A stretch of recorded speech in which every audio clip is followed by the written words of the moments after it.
Good morning all of you students. आज हम एक नया टॉपिक स्टार्ट कर रहे हैं जो कि हमारे अकाउंटिंग या अकाउंटेंसी का बड़ा इम्पोर्टेंट टॉपिक है और मार्क्स भी इस टॉपिक के हमारे एग्जाम में सबसे ज़्यादा रहेंगे। 8 मार्कर क्वेश्चन श्योरिटी के साथ आपको मिलेगा। चैप्टर का नाम है financial statements of sole proprietorship. Financial statements of sole proprietorship है क्या? सबसे पहले तो सोल प्रोप्राइटरशिप क्या होता है ये आपने बिजनेस स्टडीज में बहुत अच्छे से पढ़ा है। Sole proprietor is a sole businessman who starts their business, who invest the money and enjoy the profit and also bear all the risk of the business. Sole proprietor एक single person है जो अपने business को start करता है, वही उसमें money invest करता है और उस बिजनेस के सभी प्रॉफिट या लॉसेस जो भी होगा उसके लिए वही सिंगल पर्सन रिस्पॉन्सिबल है। प्रॉफिट होगा तो फुल्ली उस प्रॉफिट को एंजॉय करेगा और अगर लॉस होगा तो उन लॉसेस को भी बियर वही करता है। हर एक बिजनेसमैन का एक मोटिव होता है कि एंड ऑफ द ईयर या end of a specific time period he want to know what is the position of business. हम अकाउंटिंग कर क्यों रहे हैं? हम अकाउंटिंग इसीलिए तो कर रहे हैं क्योंकि हम ये जानना चाहते हैं कि ड्यूरिंग द ईयर हमने जितने भी एक्सपेंसेस किए और हमें अपने बिजनेस से जितनी भी इनकम हुई उन दोनों के बीच जो डिफरेंस है वही तो प्रॉफिट है, वही तो हमने बचाया।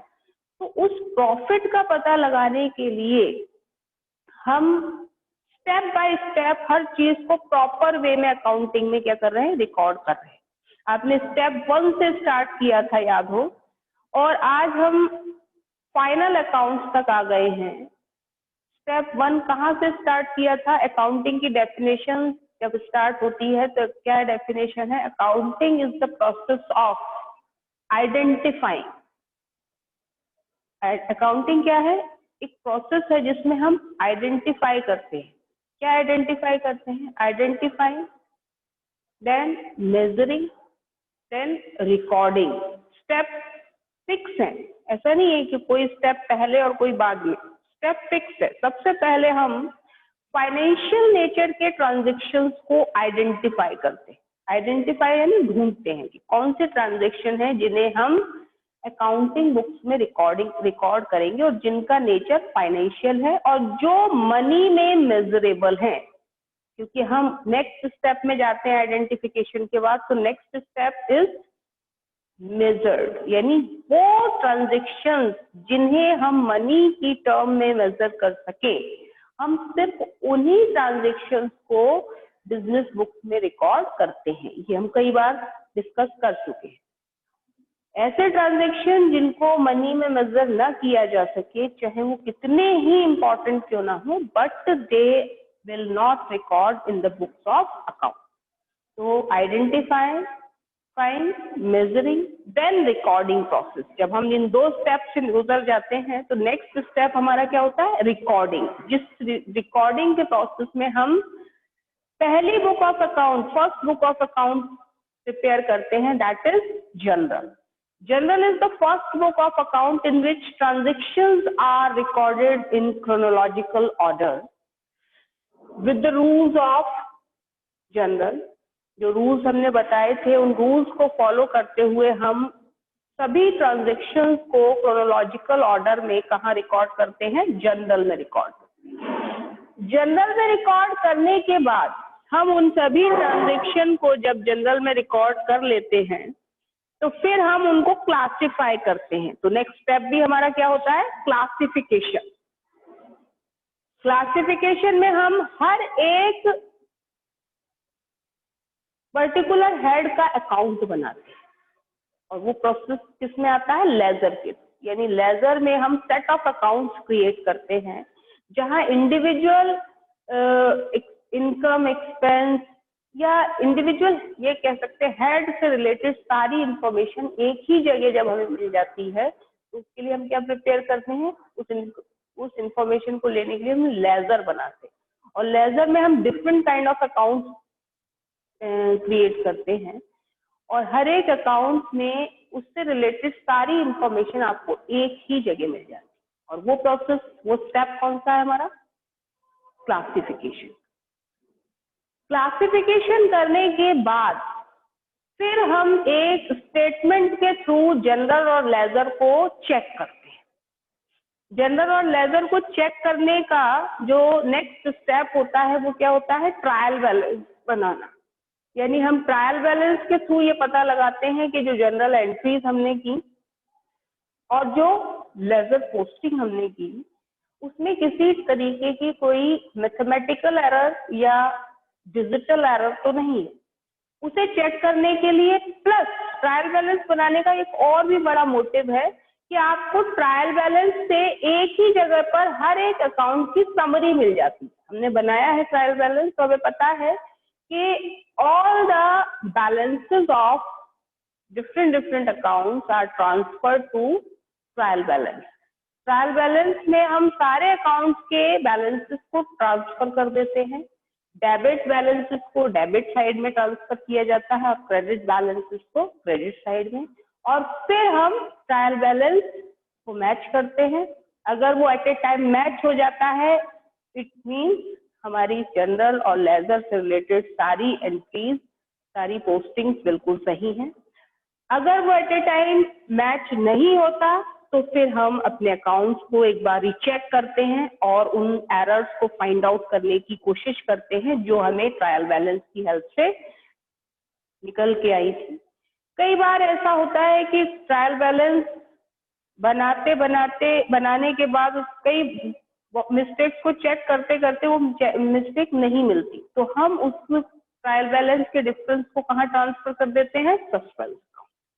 और जैसे जैसे हमें वो एरर्स मिलती जाती हैं हम उन एरर्स को नेक्स्ट स्टेप में क्या करते रहते हैं? रेक्टिफाई करते रहते हैं। जैसे कि आपने last chapter rectification of errors में पढ़ा कि जब जब फाइनल अकाउंट बनाने के टाइम तक जब तक हमें एरर्स मिलती रहेंगी तब तक हम उन्हें क्या करते रहेंगे? रेक्टिफाई। यहाँ तक के स्टेप तक आते आते फिर नेक्स्ट जो क्लासिफिकेशन के बाद नेक्स्ट स्टेप होता है काउंटिंग का, वो दैट इज समराइजेशन। यानी हम इतने सारे जो लेजर हमने बना रखे हैं, general entry books, different kind of books और जनरल के बाद लेजर जो हमने बनाए हैं, ये सब बहुत नंबर ऑफ अकाउंट्स होते हैं जिनसे ये पता लगाना बिल्कुल मुश्किल है कि हमारे बिजनेस में एक्चुअल पोजीशन है क्या। तो हम इन सभी अकाउंट्स के बैलेंसेस को ट्रायल बैलेंस में जब ट्रांसफर करते हैं और फिर ट्रायल बैलेंस की हेल्प से हम प्रिपेयर करते हैं फाइनल अकाउंट, जिनको हम दूसरी लैंग्वेज में बोलते हैं फाइनेंशियल स्टेटमेंट्स।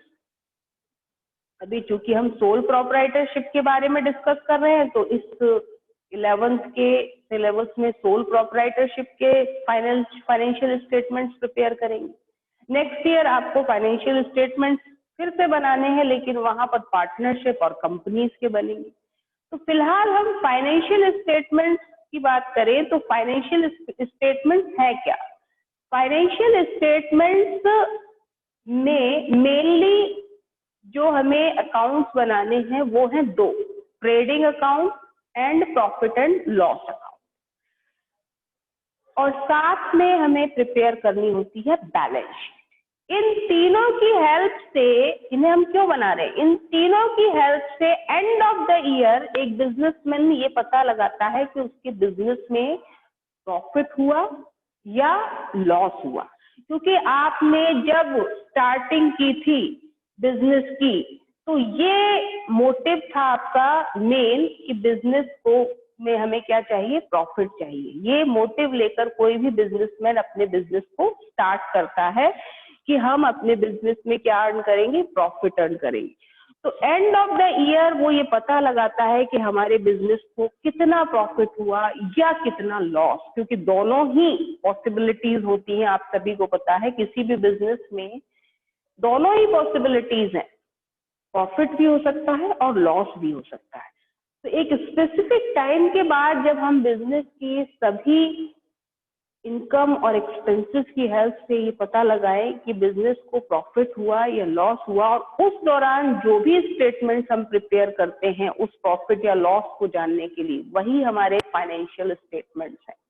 यहाँ हम सोल प्रोप्राइटरशिप बिजनेस के फाइनेंशियल स्टेटमेंट्स की बारे में बात करेंगे, इसीलिए इस चैप्टर का नाम है statements of financial statements of sole proprietorship. Financial statements में मेनली आपको मैंने कौन कौन से अकाउंट्स बताए। पहला अकाउंट बनता है trading account,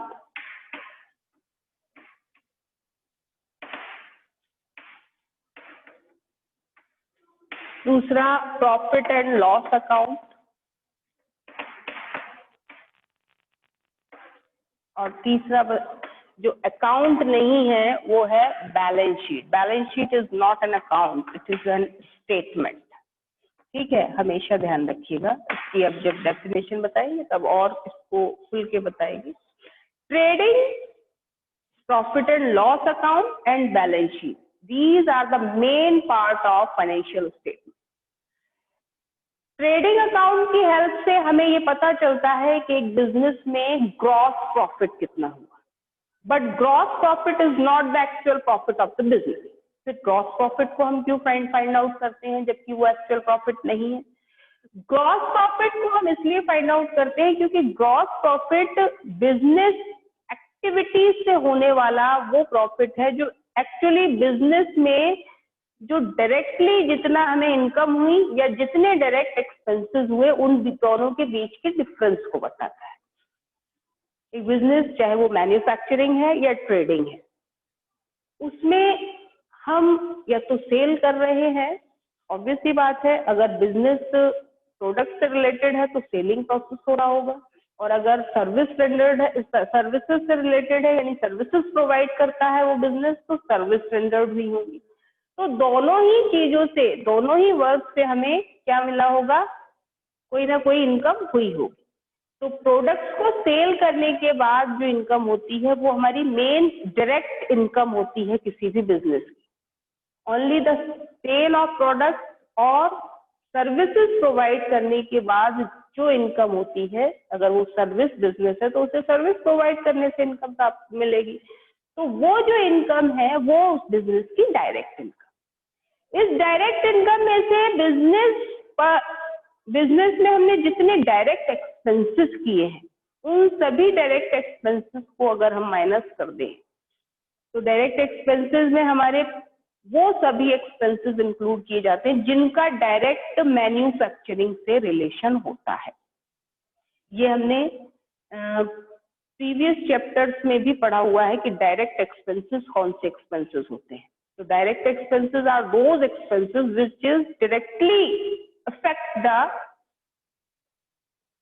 affect the business or which is directly involved with the manufacturing, ये भी कह सकते हैं। वो सभी एक्सपेंसेस जिनका बिजनेस से डायरेक्ट रिलेशन हो या जिनका मैन्युफैक्चरिंग पर डायरेक्ट इफेक्ट पड़े, वो सभी एक्सपेंसेस कैसे एक्सपेंसेस होते हैं, डायरेक्ट एक्सपेंसेस होते हैं।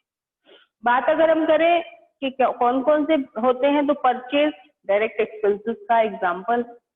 इसके अलावा परचेज, क्योंकि परचेज यहाँ रॉ मटेरियल का हो सकता है, या अगर हम ट्रेडिंग बिजनेस करते हैं तो फिनिश्ड गुड्स का भी परचेज हो सकता है, और अगर मैन्युफैक्चरिंग कर रहे हैं तो ऑब्वियस सी बात है किस चीज का परचेज होगा, रॉ मटेरियल। इसके अलावा उस प्रोडक्ट को बनाने में आपने डायरेक्टली कितना खर्च किया है, जैसे वेजेस दिए हैं तो wages is a direct expense. Carriage inward दिया है, इसका एग्जांपल मैं कई बार आपको बता चुकी हूँ। कैरेज इनवर्ड डायरेक्ट क्यों है, क्योंकि हम प्रोडक्ट या रॉ मटेरियल को लेकर के जब फैक्ट्री तक लेकर आते हैं तो वहां पर आपने जो भी कैरेज दिया है वो डायरेक्ट इनकम का पार्ट इसलिए है क्योंकि जब तक आप उसे पे नहीं करोगे तब तक वो आपकी फैक्ट्री तक नहीं आएगा, और जब तक वो नहीं आएगा तब तक मैन्युफैक्चरिंग स्टार्ट नहीं होगी। तो इसलिए कैरेज इनवर्ड हमारा कैसा एक्सपेंस है, डायरेक्ट एक्सपेंस। मैन्युफैक्चरिंग से रिलेटेड बहुत सारे एक्सपेंसेस है, फ्यूल, पावर, इलेक्ट्रिसिटी, जो फैक्ट्री एरिया में चल रहा है जहां पर ये सब चीजें, ये सभी जो एक्सपेंसेस हैं किए बिना बिजनेस को रन करना बहुत मुश्किल है, मुश्किल क्या, इम्पॉसिबल है। आप प्रोडक्ट मैन्युफैक्चर कर ही नहीं सकते अगर आपकी फैक्ट्री में इलेक्ट्रिसिटी नहीं है, फ्यूल नहीं है, पावर नहीं है। तो ये सारी चीजें इसीलिए डायरेक्टली मैन्युफैक्चरिंग को इफेक्ट करती है, और मैन्युफैक्चरिंग को चूंकि इफेक्ट कर रही है, इसलिए ये सब किस कैटेगरी के एक्सपेंसेस में आ जाते हैं? डायरेक्ट एक्सपेंसेस की कैटेगरी में आ जाते हैं। डायरेक्ट एक्सपेंसेस, इसके अलावा भी number of direct expenses different business के डिफरेंट हो सकते हैं, डिपेंड करता है बिजनेस का नेचर कैसा है। आपको सिर्फ डायरेक्ट एक्सपेंसेस की डेफिनेशन में ये याद रखना है कि all those expenses which affect the manufacturing of a business are known as direct expense. Direct expenses को हम जब डायरेक्ट इनकम में से माइनस करते हैं। इसके अलावा दो चीजों को हम और इंक्लूड करते हैं। ओपनिंग स्टॉक, यानी ईयर के स्टार्टिंग में हमारे पास लास्ट ईयर का कितना स्टॉक था जिसको हमने ड्यूरिंग द ईयर सेल किया होगा, और क्लोजिंग स्टॉक, ये भी हमें इंक्लूड करना होता है। ओपनिंग स्टॉक को हम माइनस करते हैं और क्लोजिंग स्टॉक को हम अपनी डायरेक्ट इनकम में प्लस करते हैं, और फिर जो प्रॉफिट निकल के आता है वो प्रॉफिट होता है कौन सा प्रॉफिट? डायरेक्ट, जिसको बोलते हैं ग्रॉस प्रॉफिट। लेकिन मैंने क्या बताया आपको कि gross profit is not the actual profit of the business. Business में ऐसे बहुत सारे एक्सपेंसेस होते हैं जिन्हें किए बिना आप अपने प्रोडक्ट को चाहकर भी नहीं सेल कर सकते। अब ऐसे कौन से एक्सपेंसेस, और वो उनका डायरेक्टली मैन्युफैक्चरिंग से कोई रिलेशन नहीं, बट ये नहीं कह सकते कि वो इम्पोर्टेंट नहीं है। वो सभी एक्सपेंसेस इक्वली इम्पोर्टेंट है। जितना डायरेक्ट एक्सपेंसेस इम्पोर्टेंट है बिजनेस के लिए, उतने ही इनडायरेक्ट एक्सपेंसेस भी बिजनेस के लिए इम्पोर्टेंट है, क्योंकि उन्हें किए बिना आप प्रोडक्ट को चाहकर भी सेल नहीं कर सकते। हमने मैन्युफैक्चरिंग कर ली, एक्सपेंस डायरेक्ट एक्सपेंस करके कोई प्रोडक्ट बनाकर तैयार कर लिया, लेकिन वो हमारे फैक्ट्री में रखा हुआ है, हम उसे तब तक सेल नहीं कर सकते जब तक हम उसकी एडवर्टाइजिंग ना करें, जब तक हम उसे कस्टमर की रेंज तक, उसके रीचेबल पॉइंट तक न भेज सके, जब तक हम उस पर वो सारे खर्चे ना कर सके जिससे वो प्रोडक्ट इजीली कस्टमर तक पहुंच जाए, तब तक आप प्रोडक्ट को सेल नहीं कर सकते। तो देखो, मैन्युफैक्चरिंग होके रखा है कोई प्रोडक्ट, लेकिन हम अब क्या करें, क्या एफर्ट करें? बहुत सारे एफर्ट करने पड़ते हैं। एडवर्टाइजमेंट इसका सबसे बड़ा एग्जाम्पल है। जब तक आप लोगों को बताएंगे नहीं कि प्रोडक्ट बना हुआ है या कौन सा प्रोडक्ट है, किस तरीके का है, तब तक लोगों को कैसे पता चलेगा कि कोई प्रोडक्ट बना है? तो हम डिफरेंट मोड्स के थ्रू एडवर्टीजमेंट करते हैं। आप लोग देखते हैं टेलीविजन में कि हर एक चैनल पर थोड़ी थोड़ी देर में आपको किसी न किसी प्रोडक्ट के बारे में कोई ना कोई जानकारी मिलती रहती है, और उसे देखकर ही आप उस प्रोडक्ट की तरफ अट्रैक्ट होते हैं। हम सोचते हैं कि हम कोई प्रोग्राम देख रहे हो, बीच में एडवर्टाइजमेंट आ रहे हैं, जबकि वो प्रोग्राम ही उन एडवर्टाइजमेंट की वजह से दिखाया जा रहा है। तभी तो लिखा आता है, हर एक प्रोग्राम के साथ एक लिख करके आता है, या सुनते होंगे आप कि this so and so program is sponsored by so and so company, या is powered by so and so company. क्यों? क्योंकि वो सभी कंपनीज वही जिन्होंने उन प्रोडक्ट्स को बनाया, वही उन प्रोग्राम्स के लिए पैसा दे रही है। वो एक अलग इशू है, उसे हम डिस्कस नहीं करेंगे। हमें यहाँ मेन क्या समझना है कि जब तक अपने बनाए हुए प्रोडक्ट के बारे में मैन्युफैक्चरर अपने कस्टमर को इन्फॉर्म नहीं करेगा, तब तक कस्टमर उस प्रोडक्ट को खरीदेगा नहीं। तो एडवर्टाइजमेंट के थ्रू हर एक मैन्युफैक्चरर या ट्रेडर कि अपने कस्टमर्स को ये इंफॉर्मेशन कम्युनिकेट करता है कि उसने ये प्रोडक्ट बनाया है, तो उस पर भी उसे बहुत खर्च करना पड़ता है। एडवर्टाइजमेंट पर बहुत खर्चे होते हैं। फिर प्रोडक्ट, ऐसा नहीं है, इनडायरेक्ट एक्सपेंसेस की बहुत बड़ी लंबी लिस्ट है। ये तो मैं एक एग्जांपल बता रही हूँ आपको। बिना किए अगर आप एडवर्टाइज नहीं करोगे तो ऑब्वियस सी बात है आपका प्रोडक्ट सेल नहीं होगा। और अलग अलग मोड होते हैं, टेलीविजन के थ्रू, न्यूज़पेपर्स के थ्रू, या फिर होर्डिंग्स के थ्रू। पैम्पलेट्स के थ्रू आप देखते होंगे लोग अपना क्या करते हैं, एडवर्टाइजमेंट करते हैं।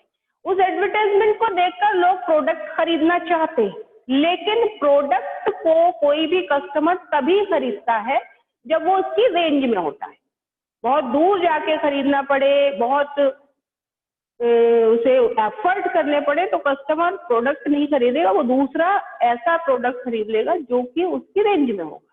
तो फिर हमें एक प्रोडक्ट को मार्केट प्लेस तक भेजना भी होता है, तो हर एक वो उसके लिए उसे डिस्ट्रीब्यूशन एक्सपेंसेस भी करने पड़ते हैं। तो बहुत सारे एक्सपेंसेस हैं जिनको अगर हम यहाँ पर अगर एक्सप्लेन करें तो एक लंबी लिस्ट होगी।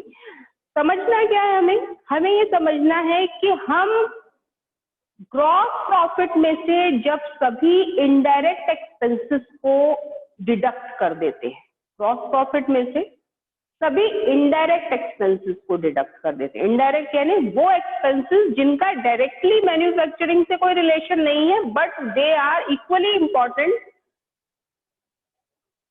Are known as indirect expenses. जिनका मैन्युफैक्चरिंग से रिलेशन तो नहीं है लेकिन डायरेक्ट एक्सपेंसेस की तरह ही बराबर इंपॉर्टेंट है। ऐसा नहीं है कि उनकी इंपॉर्टेंस कम है, उन्हें किए बिना आप प्रोडक्ट को सेल ही नहीं कर सकते। मैं बार बार जो चीज बोल रही हूँ कि इनडायरेक्ट एक्सपेंसेस को किए बिना आप प्रोडक्ट को सेल नहीं कर सकते इजीली, तो इनका भी उतना ही इंपॉर्टेंट रोल है जितना कि डायरेक्ट एक्सपेंसेस। जब हम ग्रॉस प्रॉफिट में से डायरेक्ट और इनडायरेक्ट एक्सपेंसेस को डिडक्ट कर देते हैं और अगर कोई इनडायरेक्ट इनकम है बिजनेस की, इनडायरेक्ट इनकम कौन सी इनकम होती है, वो इनकम जो कि बिजनेस एक्टिविटी से रिलेटेड नहीं है बट बिजनेस मनी को इन्वेस्ट करने से मिली है। फॉर एग्जाम्पल अगर एक्सेस मनी को बिजनेसमैन किसी दूसरी कंपनी में इन्वेस्ट करके इंटरेस्ट ले लेता है या फिर उसके शेयर्स दूसरी कंपनी के शेयर्स ले लेता है तो उसे इंटरेस्ट या डिविडेंड जो भी मिलता है वो उसकी इनडायरेक्ट इनकम का पार्ट है। या उसने अपनी फैक्ट्री का कुछ पार्ट रेंट पर दे रखा है और उस रेंट से अगर कोई इनकम होती है तो वो भी इनडायरेक्ट इनकम का पार्ट है।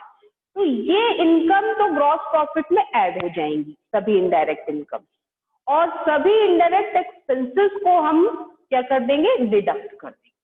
तो कौन सा प्रॉफिट निकल के आएगा, उसके बाद जो प्रॉफिट हम फाइंड आउट करेंगे दैट इज नेट प्रॉफिट। और net profit is the actual profit of the business.